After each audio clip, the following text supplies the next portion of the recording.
கார்த்திக் தீபா சீரியலில் ஒரு அட்டகாசமான ரிவ்யூ பற்றி தான் இந்த வீடியோவில் பார்க்க போகிறோம். அதுக்கு முன்னாடி நம்ம சேனலை சப்ஸ்கிரைப் பண்ணாதவங்க கீழே இருக்கிற சப்ஸ்கிரைப் பட்டனை கிளிக் பண்ணிவிட்டு பக்கத்தில் இருக்கிற பெல் பட்டனையும் கிளிக் பண்ணிடுங்க.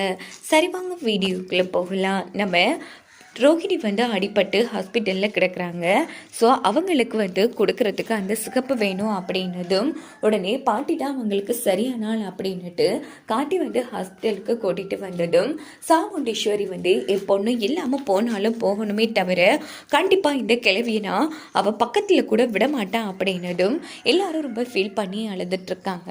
ஒடுங்கு மரியாதையாக இங்கேருந்து கிளம்பு அப்படின்னு சத்தம் போட்டதும் உடனே பாட்டி அங்கேருந்து கிளம்புறாங்க. அப்போது காட்டி பின்னாடி ஓடி போகிறாங்க. பாட்டி இப்போ என்ன பண்ணுறது பாட்டி, இவ்வளோ பிடிவாதமாக இருக்காளேப்பா, இவளை நான் என்னென்னு சொல்கிறது, அங்கே என் பேத்தி போராடிட்டு இருக்கா, ஐயோ கடவுளே எப்படியாச்சும் என் பேத்தியை காப்பாற்று அப்படின்னதும் உடனே நம்ம கார்த்திக் நேராக நம்ம பாட்டிக்கிட்ட பாட்டி இதுக்கு ஒரே ஒரு வழி அப்படின்னு ஒரு ஐடியா போட்டு கொடுக்குறாங்க.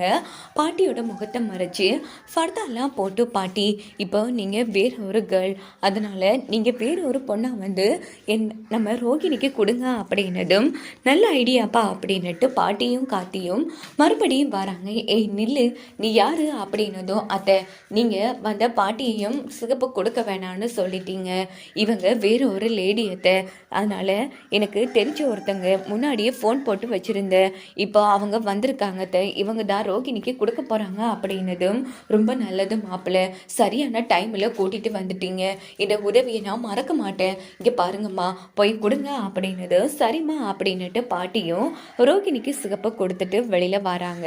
இந்த பக்கம் சாமுண்டீஸ்வரி ரொம்ப நன்றிம்மா, சரியான நேரத்தில் என் பொண்ணை காப்பாற்றிட்டீங்க அப்படின்னதும் ஐயோ கடவுளே, இனிமேல் உன் பொண்ணுக்கு எதுவும் ஆகாதம்மா, எல்லாம் நல்லதாகவே நடக்கும், நான் கிளம்புறேன் அப்படின்னுட்டு பாட்டி எங்கேருந்து கிளம்புனதும் கார்த்திக் ரொம்ப சந்தோஷப்படுறாங்க. இந்த பக்கம் பார்த்தோன்னா டாக்டர் நேராக ரோகிணியை செக் பண்ணி பார்த்துட்டு வெளியில் இங்கே பாருங்கள், நல்ல வேலை சரியான டைமில் சிகப்பு கிடைச்சதால அவங்க தப்பிச்சிட்டாங்க, இனி எந்த பிரச்சனையும் இல்லை, அவங்க நல்லபடியாக ரெஸ்ட் எடுத்ததும் நீங்கள் ஈவினிங்கே டிஸ்சார்ஜ் பண்ணி வீட்டுக்கு கொண்டு போய் பத்திரமா பார்த்துக்கோங்க அப்படின்னதும் ரொம்ப தேங்க்ஸ் டாக்டர் அப்படின்னுட்டு நம்ம மயில் அழுதுட்டு நேராக ரோகிணி கூட ரோகிணி பார்க்க போகிறாங்க. ரோகிணி மெதுவாக கண்மொழிக்கிறாங்க. மயில் ரொம்ப ஃபீல் பண்ணி அழுதுட்ருக்காங்க. ஸோ எல்லாரும் சந்தோஷமாக பேசிகிட்ருக்காங்க. அப்போ ராஜராஜன் இங்கே பாருமா, எங்கள் எல்லாரையும் விட மாப்பிள்ளை ரொம்ப துடிச்சு போயிட்டாரு அப்படின்னதும் அப்பா என் புருஷன் 2 ரவுடிங்களாம் அடித்தாருப்பா, அவரை தாக்க வரும்போது எப்படிப்பா என்னால் பார்த்துட்ருக்க முடியும், அதனால தான் இப்படி எனக்கு ஆயிடுச்சு அப்படின்னதும் இன்னொரு பக்கம் சாமுண்டீஸ்வரி இங்கே பாருமா ரோகிணி, இனி உனக்கு எதுவும் ஆகாது கவலைப்படாத அப்படின்னுட்டு எல்லாரும் கிளம்பி வீட்டுக்கு வந்துடுறாங்க. இந்த பக்கம் பார்த்தோன்னா சாமுண்டீஸ்வரி இங்கே பாரு ரோகிணி, இந்த மாதிரி நிலைமையில் நீ கோவில் கும்பாபிஷேகத்துக்கு வர வேணாம், நாங்கள் எல்லாரும் கிளம்புறோம், நீயும் மாப்பிள்ளையும் வீட்டிலேயே இருந்துக்கோங்க அப்படின்னதும் ஐயோ அம்மா என்னம்மா அது, வீட்டிலே இருந்தால் எனக்கு சிக்கல்மா, அங்கே இங்கே போனா தான் எனக்கு கொஞ்சம் உடம்பு நல்லா இருக்கும், ஆமாத்த ரோகுவும் வரட்டும் அப்படின்னதும் சரி மாப்பிள்ளை அப்போ எல்லாரும் போகலாம் அப்படின்னுட்டு எல்லாருமே கிளம்பி கோவிலுக்கு போகிறாங்க. இந்த பக்கம் நம்ம சிவனாண்டிக்கிட்ட நம்ம சந்திரா விஷயத்தை சொல்றாங்க, எங்க எல்லாரும் கிளம்புறாங்க, அங்க கும்பாபிஷேகமும் நடக்கக்கூடாது, அதே போல இங்கே இந்த சாமுண்டீஸ்வரி குடும்பம் அசிங்கப்பட்டு வரணும் அப்படின்னதோ கவலைப்படாத சந்திரா, நான் அங்கே தான் வரப்போகிறேன் அப்படின்னுட்டு சிவனாண்டியும் நேராக கிளம்புறாங்க. ஸோ கோவிலுக்கு வந்துடுறாங்க எல்லாருமே.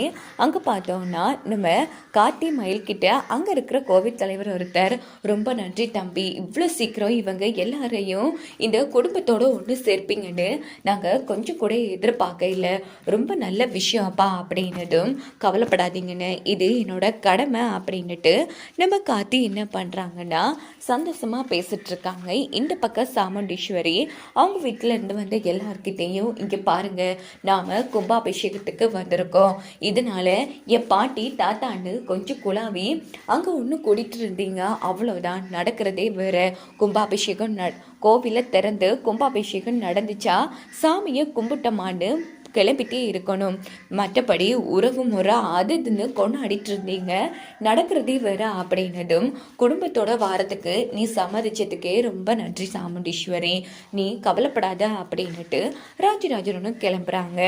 இந்த பக்கம் பார்த்தோன்னா சிவனாண்டி செம்ம டென்ஷனில் இருந்துட்டு இருக்காங்க.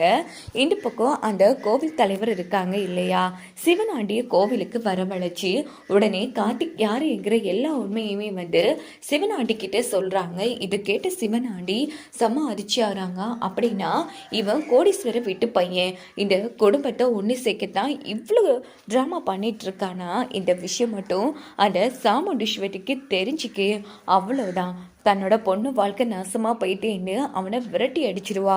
என்ன ஆட்டம் போட்டா, இந்த கும்பாபிஷேகத்தை தடுத்து நிறுத்த எனக்கு மிகப்பெரிய ஒரு ஜாக்பாட் கிடைச்சிருக்கு. அந்த சாமுண்டீஸ்வரி கிட்ட இப்போ வேணா அந்த ராஜா யாருங்கிற உண்மையை சொல்கிறா அப்படின்னுட்டு நம்ம சிவனாண்டி முடிவெடுப்பாங்க. ஸோ எப்படியோ சிவனாண்டி சாமுண்டீஸ்வரி கிட்ட நம்ம ராஜா அதாவது கார்த்தியை வந்து மாட்டி விடுவாங்க. சரியா கும்பாபிஷேகம் நடக்கிற அன்னைக்கு இந்த ராஜா ஒன்றும் வேற யாரும் கிடையாது, ஓ பொண்ணு யாரை கல்யாணம் பண்ணக்கூடாதுன்னு அவசரப்பட்டு நீ கட்டி வச்சியோ அவன் தான் அந்த கிழவியோட பேரா அப்படின்னு. ஸோ இதனால சாமுண்டீஸ்வரி என்ன முடிவு எடுக்க போறாங்க, கும்பாபிஷேகம் நடக்குமா இல்லை இடையிலேயே நம்ம கார்த்தி ரேவதியை பிரிக்கிறதா முடிவெடுத்து கார்த்தியை அங்கேயே அத்து விட்டு போறாங்களா. அது மட்டும் இல்லாமல் கும்பாபிஷேகம் நடந்ததுக்கு அப்புறமா ரேவதியா ஆஸ்திரேலியா போறன்னு முடிவெடுத்திருக்காங்க. ஸோ கார்த்தி நம்ம பாட்டியோட பேர் என்னன்னு தெரிஞ்ச அடுத்த நொடியே கண்டிப்பா ஆஸ்திரேலியாவும் போக மாட்டாங்க. வாங்க வெயிட் பண்ணி